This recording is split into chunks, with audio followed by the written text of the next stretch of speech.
First thing you'll be asked to do is to join a particular class. You'll then type in your email address.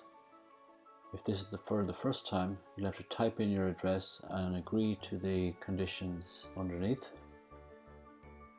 If your account already exists, you'll click to log in and you'll type in your address and your password.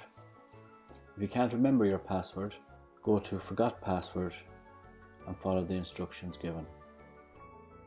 When you log in, you'll be asked to put in your parents' or guardian's email address.